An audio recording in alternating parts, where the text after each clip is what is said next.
Baruch are all those who revere Yahuwah and walk in his ways. Tahalim 128 verse 1. Today I want to give you something to think about, and it is on the topic of love.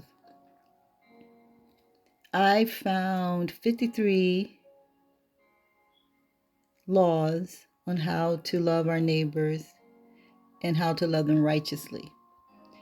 I will do an audio especially just on those verses. It's too many to do with this message. So I am going to start reading in Luke 10 verse 25. This is Yahushua speaking. And behold, a certain lawyer stood up and tempted him, saying, Master, what shall I do to inherit eternal life? He said unto him, What is written in the law? How do you read it? And he answered and said, You shall love Yahuwah your Elohim with all your heart and with all your being, and with all your strength, and with all your mind, and your neighbor as yourself. And he said to him, You have answered rightly. This do, and you will live. But he, willing to justify himself, said unto Yahushua, And who is my neighbor? And Yahushua answering said, A certain man went down from Jerusalem to Jericho, and fell among thieves, that stripped him of his raiment, and wounded him, leaving him half dead. There came down a certain priest, then later a Levite, passed by on the other side. A certain Samaritan saw him, had compassion on him, and went his way to check on him, to see that he was bound up. And he bound up his wounds, pouring in oil and wine, and set him on his own beast, and brought him to an inn, and took care of him. The next day when he departed, he took out 2 pence, and gave them to the host, and said unto him, Take care of him, and whatever more you spend when I come again, I will repay you. Now of these 3, who do you think was his neighbor? And he said, He that showed kindness on him. Then said Yahushua to him, You go and do likewise. So it is written in the law in Leviticus Awayikar 19 verse 18, You shall not avenge nor bear any grudge against the children of your people. But this is the part I want you to hear. But you love your neighbor as yourself. I am Yahuwah. So Yahuwah put a signature on that.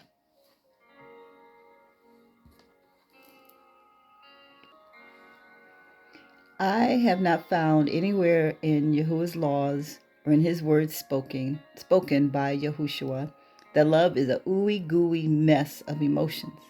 I don't see that Yahuwah's love is being led by human emotions.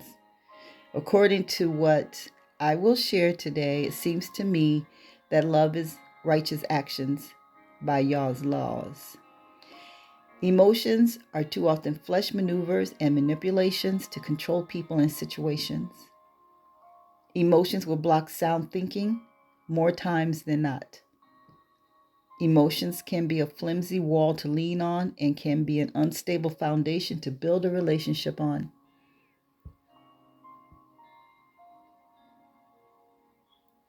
And the world calls it tough love when parents do not allow emotions to govern what they have to do to steer that child away from the path of righteousness to the path of right living.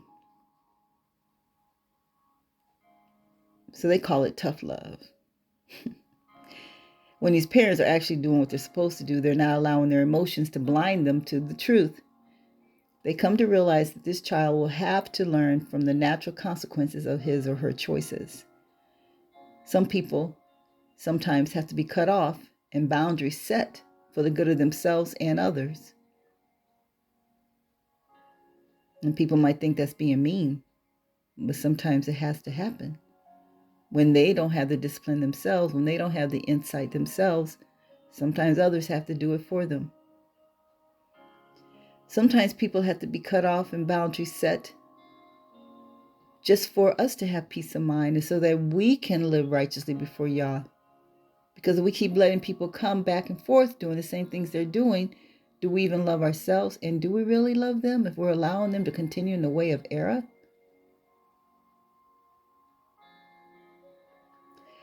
Yahuwah told Musa to tell Aharon to not mourn over the instant deaths of his two sons who were presumptuous in their roles as priests.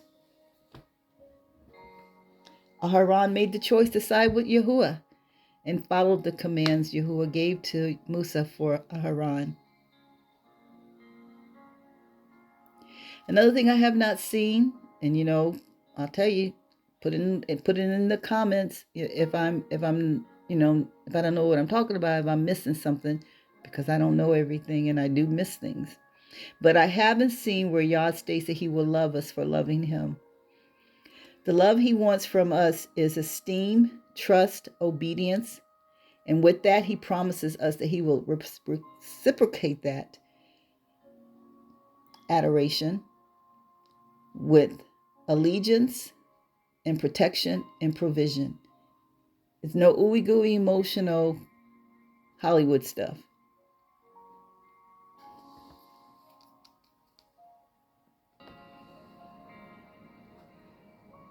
The world has once again taken what is Abba's and tainted it and corrupted it.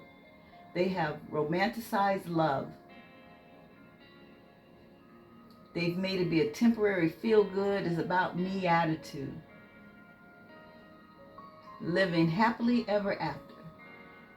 Prince in shining armor on a white horse and all that other exaggerated fantasy mumbo-jumbo spell. Love, their way, is witchcraft. Because true love is committed, is disciplined, and selfless, not self-serving. 1 Corinthians 13 teaches us that.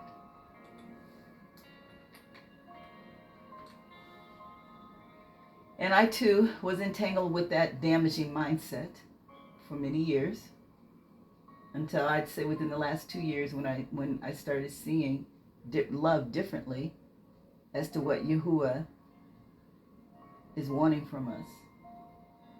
So that's the way the world loves that way. And James or Yaakov, he talks about wisdom. There's two different wisdoms. There's one that comes from above, and then there's one that's sensual. Same thing, evidently, with love. And you would think that they would be even named something different instead of coming in the same category, but they're not. They're, So going back to love, the love the way the world loves and the love that Yahuwah wants us to live by. So think about it in the natural. When a woman accuses her man of not showing that he loves her because he is not catering to her every whims, her selfishness, a strong man will often reply with, "How could you not know I love you? I let you have just about whatever you want. All your needs are met. I don't cheat. I work and give you all the money. I come home after work. I am kind and respectful to you. I help out around the house and take care of all maintenance and yard work. You and the children are my primary concern. What more do you want? I choose you above all others. What do you want?"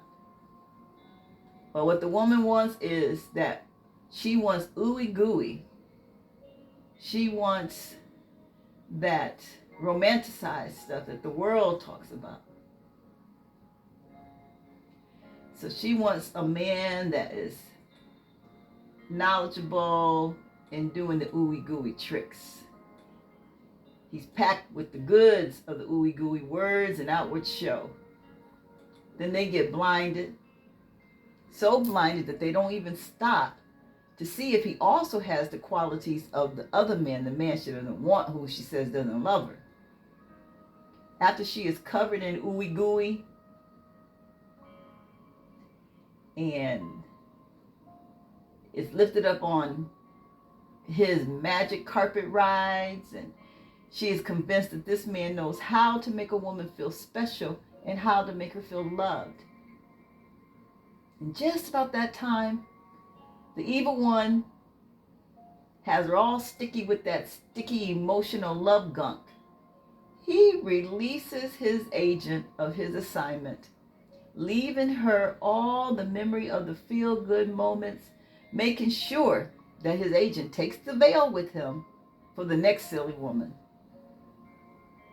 With the veil gone, she then realizes with real eyes, she sees that she was beguiled, bewitched, hoodwinked, and made a fool. She threw true love away, and now it's too late to restore it.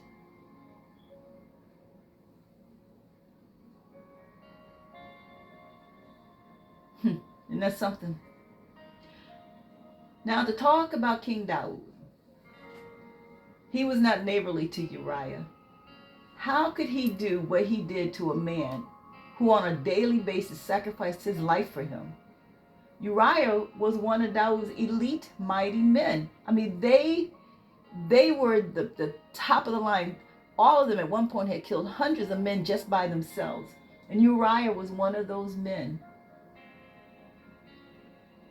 So on top of lust and following through with the works of his flesh, Daud feared for himself. And that's why he had to have that man killed. He feared for himself. Because Uriah, from what I understand, was a great man. When we saw what he did, he wouldn't even go sleep with his wife. He thought it was unhonorable to do that when his fellow soldiers were out there, in war. So I believe that it's possible that maybe he would have forgiven both of them and moved on. But Daud feared for himself. Could it be that had Daud not been paralyzed by the emotion of love for his beautiful son, Absalom, could it be that had he followed Yah's laws in the incident with Ammon and Tamar, that maybe Absalom would not have raped his father's wives on top of the roof for all to see, wanting to shame his father as part of his revolt to steal the kingdom from his father and all else that took place? How many other times did Daud not do right and Absalom had it? This was it. Because that's what started this revolt thing that he's going to take over the kingdom after his sister was raped by their half-brother. The law would have given Daud Yahuwah's mind. In fact, he should have known it because kings back then had to write the law. Wise counsel would have been there for him had he lived by the law, had he consulted Yahuwah. He would have known how to deal with Ammon, as well as counsel him on, Yahuwah would also counsel him on how to heal Tamar and the rest of the family who were also hurt. Everyone was hurt by what Ammon did to Tamar. I even wonder if the two mothers were at odds with each other, or did they love each other enough that they just were hurting? Remember this: if love does not offer productive, positive, righteous action, then we need to question whether or not it is love. In love, it's not who's right, but what's right. It's not who's right, it's what's right.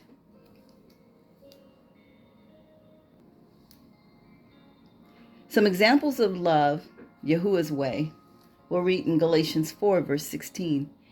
Am I therefore become your enemy because I tell you the truth? Tahalim 141:5. Let the righteous smite me. It shall be a kindness. And let him reprove me. It shall be an excellent oil. That shall not break my head. So when we want righteousness, we don't get mad at someone for telling us what's right. We'll be like Daud and say, it shall be a kindness. Let him reprove me. It shall be an excellent oil that shall not break my head. Galatians 6, verse 1. Brethren, if a man be overtaken in a fault, you who are spiritual, restore such a one in the spirit of meekness. But consider in yourself, lest you also be tempted. Wayikar 19, verse 18. You shall not take revenge or bear any grudge against the sons of your people. Remember, we read this already. But you shall love your neighbor as yourself. I am Yahuwah.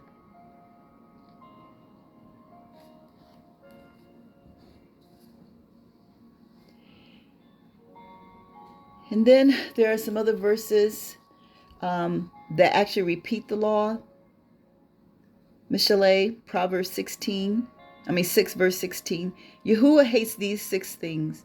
Yes, 7 are an abomination unto him: a proud look, a lying tongue, and hands that shed innocent blood, a heart that devises wicked imaginations, feet swift in running to mischief, a false witness that speaks lies, and he that sows discord among brethren. James 4, verse 11. Speak not evil one of another, brethren. He that speaks evil of his brother and judges his brother speaks evil of the law and judges the law. But if you judge the law, you are not a doer of the law, but a judge. There is one lawgiver who is able to save and destroy. Who are you that judges another? Ephesians 5, verse 25. Wherefore put away lying, speak every man truth with his neighbor, for we are members one of another. Tehillim 101, verse 5. Whoso privately slanders his neighbor, him will I cut off. Wow.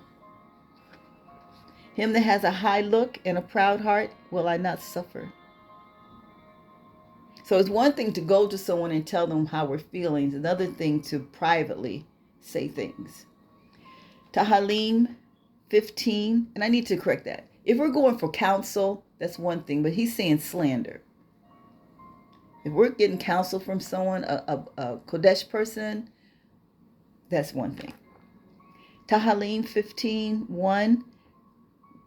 Yahuwah, who shall abide in your tabernacle? Who shall dwell in your Kodesh hill? He that walks uprightly and works righteousness and speaks the truth in his heart. He that backbites not with his tongue, nor do evil to his neighbor, nor take up a reproach against his neighbor. So the last thing that I have read, it talks about his neighbor. Wherefore put away lying, speak every man truth with his neighbor. Whoso privately slanders his neighbor. And then this one, to do no evil to his neighbor, and nor take up a reproach against his neighbor. Mishle 14, verse 20. The poor is hated even of his own neighbor, but the rich has many friends. He that despises his neighbor transgresses, but he that has compassion on the poor, happy is he. Mishle 26 and 18.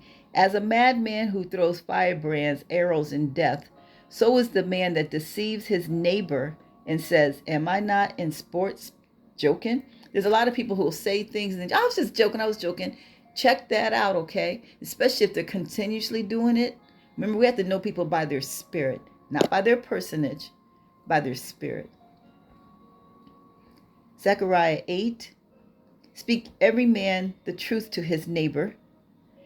Execute the judgment of truth and peace in your gates. And let none of you imagine evil in your hearts against your neighbor, and love no false oath, for all these are things that I hate. Yahuwah's putting his signature, saith Yahuwah. Mishle 25, verse 8. Go not forth hastily to strive, lest you know not what to do in the end thereof, when your neighbor has put you to shame. Debate your cause with your neighbor himself, and discover not a secret to another, lest he that hears it puts you to shame, and your infamy turn not away. In other words, we'll be well known for our bad qualities and the deeds that we do that are not upright. So if we have an issue, debate the cause with our neighbor himself, and don't discover the secret to another. And you know what, we are people who talk, we talk all the time, and we have to work on that. And that's a big thing in my life, is really getting that meek and quiet spirit, or knowing when it's okay to talk. I've said this on other audios. The main thing is, I think, what I need to remember, so I don't be putting myself under condemnation, because that's what it'll be if it's not from Yah, is that as long as the words are not idle. Mishle 24, verse 28. Be not a witness against your neighbor without cause, and deceive not with your lips. Say not, I will do so to him as he has done to me. I will render to the man according to his work. Oh my. Oh, that goes along with Matthew 5. Mishle 16. A violent man entices his neighbor and leads him in the way that is not good. Wow. That's a violent man. He entices his neighbor. Wow. Remember, a neighbor is not necessarily someone who lives next door to us. Mishle 29, verse 5. A man that flatters his neighbor spreads a net for his feet. Oh, no, that's nothing. We don't want to be flattering people. When we give compliments, know why you're doing it and make sure it's truthful. If we're flattering, there's something underhanded when it comes with flattery.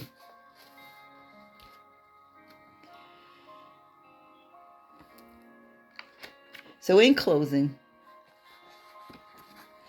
I wanted to also share these verses. 1 John 2, verse 7. Brethren, I write no new commandment to you, but an old commandment that you had from the beginning. The old commandment is the word that you have heard from the beginning. Again, a new commandment I write unto you, that thing is true in him and in you, because the darkness is past and the true light now shines. He that says he is in the light and hates his brother is in darkness even until now. He that loves his brother abides in the light, and there is none occasion of stumbling in him. But he that hates his brother is in darkness and walks in darkness, and doesn't know where he goes, because that darkness has blinded his eyes. 1 John chapter 3, verse 11. For this is the message that you have heard from the beginning, that we should love one another, not as Cain, who was of that wicked one and slew his brother. And wherefore slew him? Because his own works were evil and his brother's righteous. Marvel not, my brethren, if the world hates you. We know that we have passed from death unto life, because we love the brethren. He that loves not his brother abides in death.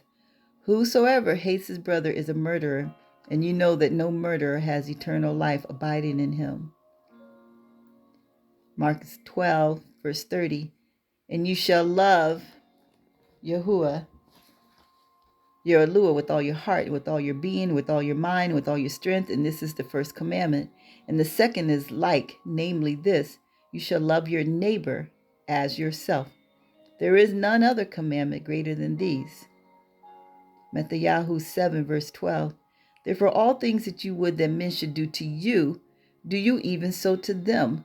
This is the law and the prophets. Mishle 6, verse 20. My son, keep your father's commandments and hold on to the law of your mother. Bind them continually upon your heart and tie them about your neck. When you go, the law shall lead you. When you sleep, the law will keep you. And when you rise, the law will talk with you.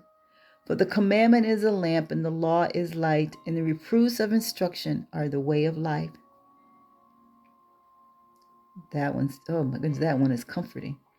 Yahushua and the lawyer, back in Luke 10. Remember that conversation they were having. And Yahushua asked him, now of these three, who do you think was neighbor unto him that fell upon the thieves, among the thieves? And he said, he that showed kindness on him. Then Yahushua said to him, you go and do likewise. Now I'm going to go back to and look at it. He showed kindness and he had compassion. All he knew was the man was in dire need, and he fulfilled that. He didn't look at his nationality, the color of his skin, his religious preference. He just saw that there was a man in need. He was a neighbor to that man.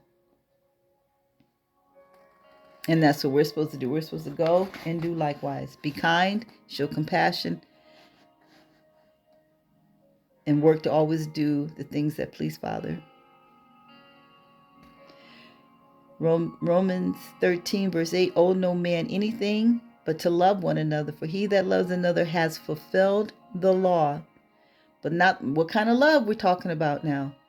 For this, you shall not commit adultery, you shall not steal, you shall not kill, you shall not bear false witness, you shall not covet. And if there be any other commandment, it is briefly comprehended in this saying, namely, you shall love your neighbor as yourself. Love works no ill to his neighbor. Therefore, love is the fulfilling of the law. Love works no ill to his neighbors. And so it is the fulfilling of the law. Owe no man anything but to love one another. Isn't that something? But to love one another.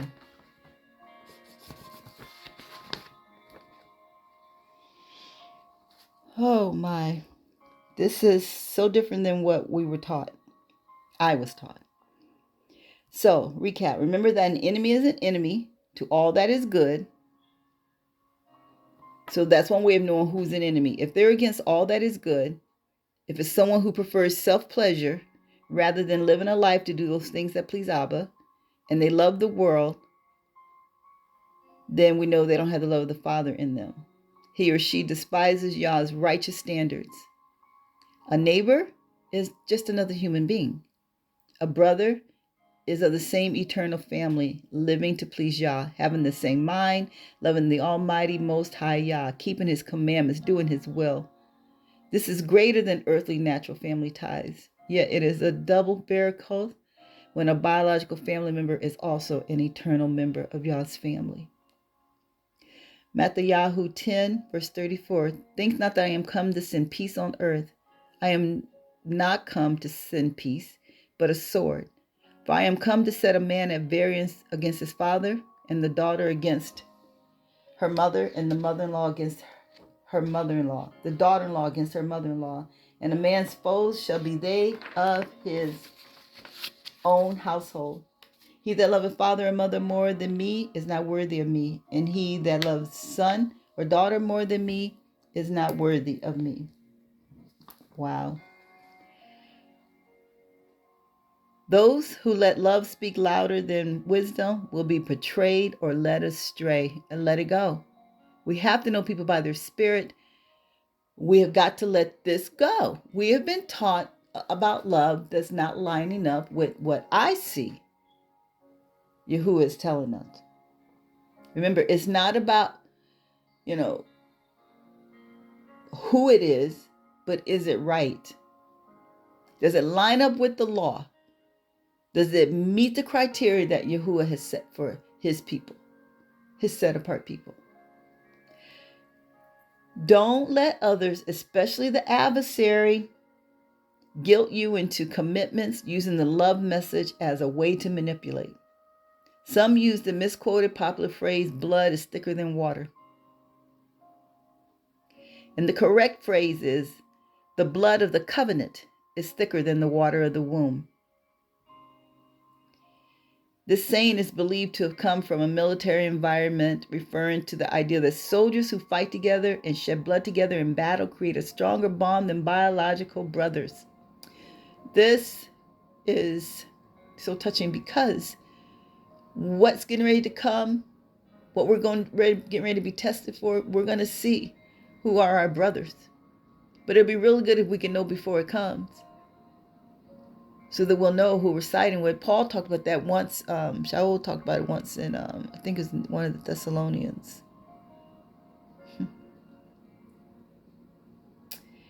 Romans 12, verse 9. Let your love be sincere, a real thing. Hate what is evil. Loathe all ungodliness. Turn in horror from wickedness. Stay away from wickedness. But hold fast to that is good. Love one another with brotherly affection as members of Yah's family. Giving precedence and showing honor to one another. Never lag in zeal and in earnest endeavor. Be aglow and burning with the Ruah, serving Yahuwah. Verse 12, rejoice and exult in hope. Be steadfast and enduring in suffering and tribulation. Be constant in consultation with Abba. Contribute to the needs of Alua's people, sharing in their necessity. Pursue the practice of hospitality. Bless those who persecute you, who are cruel in their attitude towards you. Barak and do not curse them. Rejoice with those who rejoice, sharing others' joy. Weep with those who weep, sharing others' grief. Live in harmony with one another. Do not be haughty, snobbish, and high-minded and exclusive, but readily adjust ourselves to people and things and give ourselves to humble tasks. Never overestimate ourselves to be wise in our own conceits. Repay no one evil for evil, but take thought of what is honest and proper.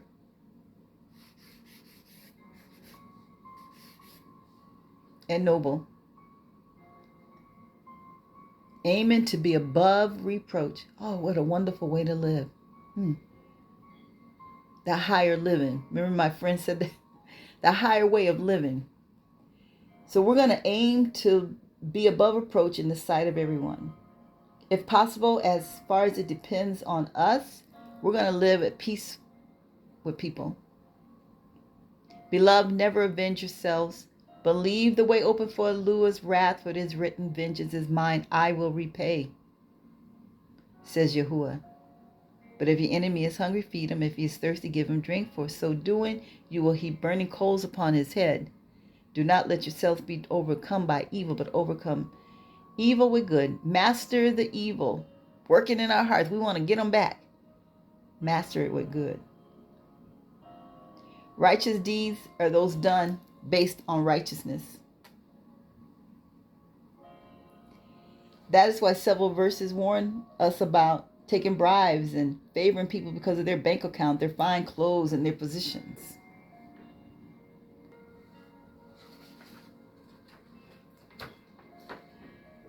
So, as you know, I've often stated that I believe that the love and forgiveness messages are not taught correctly. They have watered it down. That's why now in these places of assembly, they let anything and everything happen. Everybody's welcome, just as you are. And making people feel guilty. They can't move on from their different traumas, and they're in bondage because they feel like they're not loving like they need to love, and they feel like they end up being the one who's wrong, and the perpetrator, is the victim, and all that stuff. It was taught wrong. I just remember he told the woman, he said, where are your accusers? She said, they're not here, they're gone, or there are none. And he said, neither do I accuse you. Go and sin no more. So he freed her. He even freed her of them and their talk. I'm sure that when she got up, when she saw them the next day, she didn't have any shame. We are to be free. There's a few messages on We Win that talk about that. He will heal our land. Let the past be the past. And really think about this teaching on love. Matthew 5, verse 44, Matthew. But I say unto you, love your enemies, bless them that curse you, do good to them that hate you, and pray for them which despitefully use you.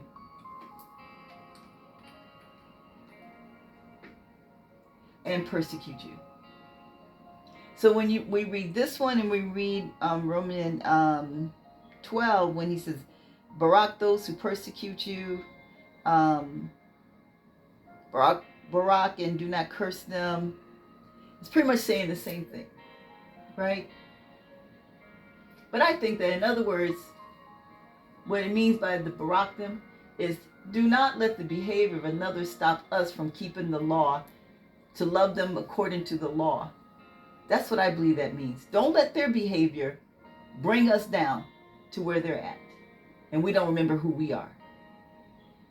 Though they did this, we still help pull his ox out of the ditch. So, because someone did something to us and we see their ox in the ditch and they're struggling, we go and help them. That's the love he's talking about. Not let that person keep doing me evil, do evil towards me. But no, I'm moving on. We don't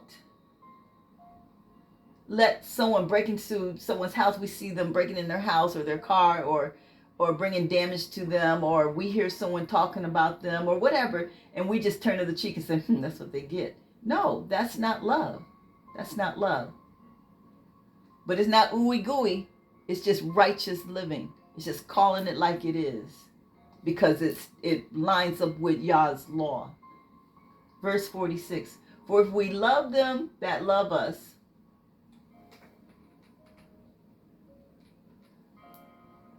what reward have we? Do not even the publicans the same? And if we salute our brethren only, what do we more than others? Do not even the publicans so? Be ye therefore perfect, even as your Father that is in heaven, who is in heaven, I should say, is perfect. So we want to be mature. We want to be that mature man in Yah. We want to be that place that we live by the law, his law. Praise Yah. Hallelujah.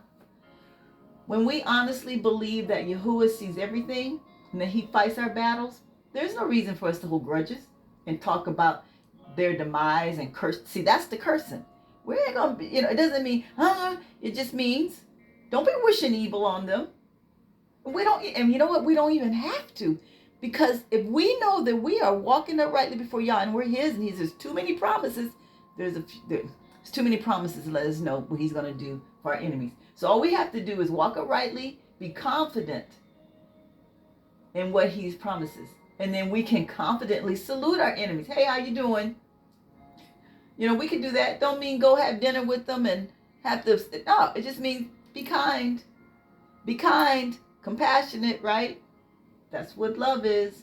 That's what Yahuwah and the lawyer were talking about. So we can confidently salute our enemies. We can confidently do what is right, which is righteous. That is righteous. What is Yahuwah's business is his business, and how he wants to handle how people do us is none of my business. It's none of my business how enemy wants to handle those who did not do me right. He sees it all. And not only does he see it all, he also knows the intent of their heart, the condition of the heart. He knows the whole picture. And he doesn't need anyone to tell him anything. He sees it all. And a lot of it is a test on us. How are we going to do things? How are we going to respond to things that people do? And believe this, brothers and sisters. If it is us that is wrong, Abba knows how to show us us. He does it for me. And I'm grateful when he shows it to me. Because he does it in such love. When the enemy comes to us, it's condemnation, and he beats us down with it. When Yahuwah brings it to us, it is such a different, it's his spirit. It's his ruah of love. I mean, it's just so different when he shows us our ways. When he shows us, puts that mirror up, says, it's you. Like he did with Nathan coming to Dawood after he had slept with Bathsheba and impregnated her and then killed her husband. And Nathan came. He told Dawood, the man is you. And we don't want to be, in Matthew 7 talks about, we don't want to be judging. That was several different scriptures. We don't judge lest we be judged. We don't want to be looking at the mote in someone's eye and we got a beam in ours, or calling things the way we wanted to call because this person is a certain person. No, the law is our guideline. What is right is right. Doesn't matter who it is. And if it's wrong, it's wrong. Because remember, it's not right or wrong. It's either good or evil, or righteousness or wickedness.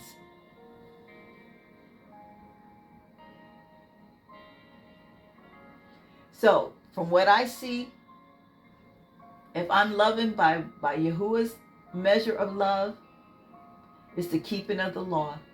And keeping of the law keeps us from being a respecter of persons. And it's just the right thing to do. It's just the righteous thing to do. When we see something needs to be done, we do it. So the next audio along this line, I will share with you those different verses. Of course, you can find them yourself. But for me, I like hearing it because I can play it like when I'm doing dishes or driving or even just laying down. So I'm going to do it for us so we can hear it. And And there may be more. So, but these are the ones. I think it's, like I said, 53 of them. So in closing, true closing this time. I know I said I was closing a few minutes ago, but I'm closing this time. At least I think so. Matthew 7, verse 12. Therefore, all things whatsoever you would that men should do to you, do you even so to them. For this is the law and the prophets. This is the law and the prophets.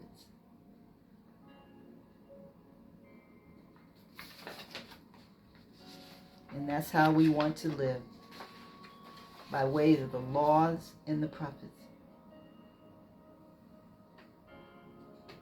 We don't live by, I'm going to do what they did to me. No. We live knowing that if we obey the law, Yah will back that up. Because it's just, he's a righteous judge. And so, that's all I have today. Give you something to think about. We want to love our neighbor righteously based on what the law says we are to do.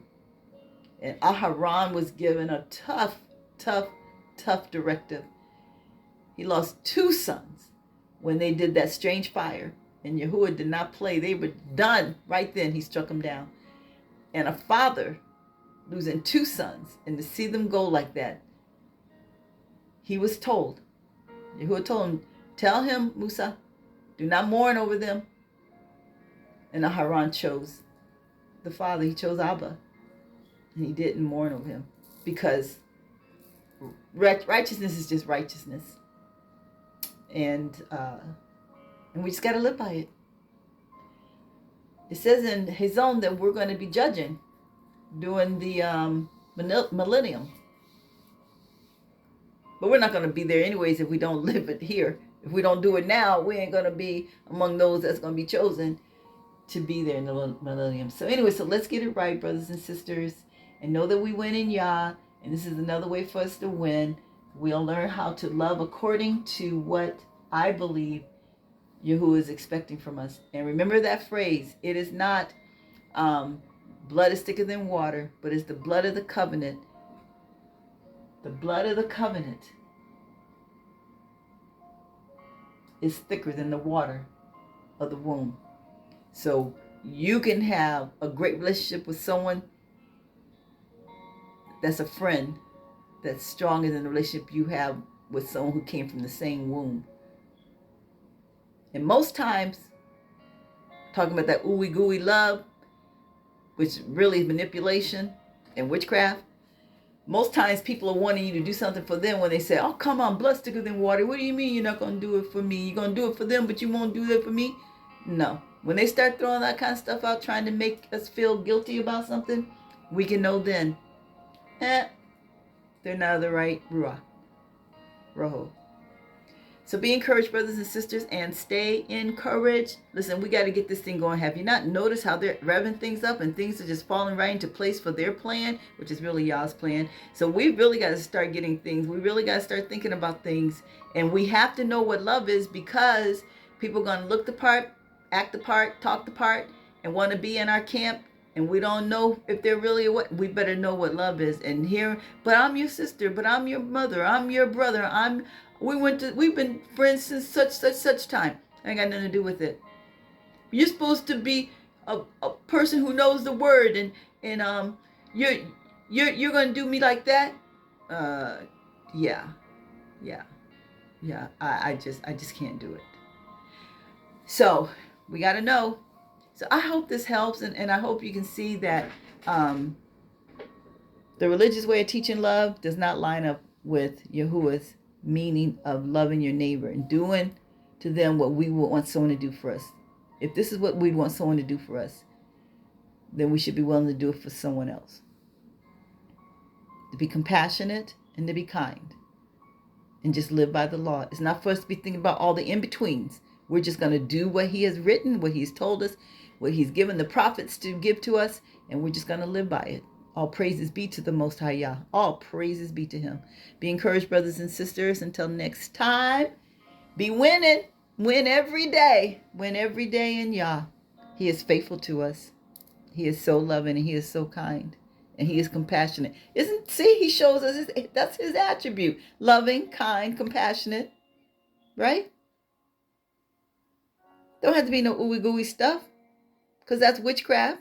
It's manipulative and it's a lie. It's witchcraft. You know it. It's witchcraft. Think about it.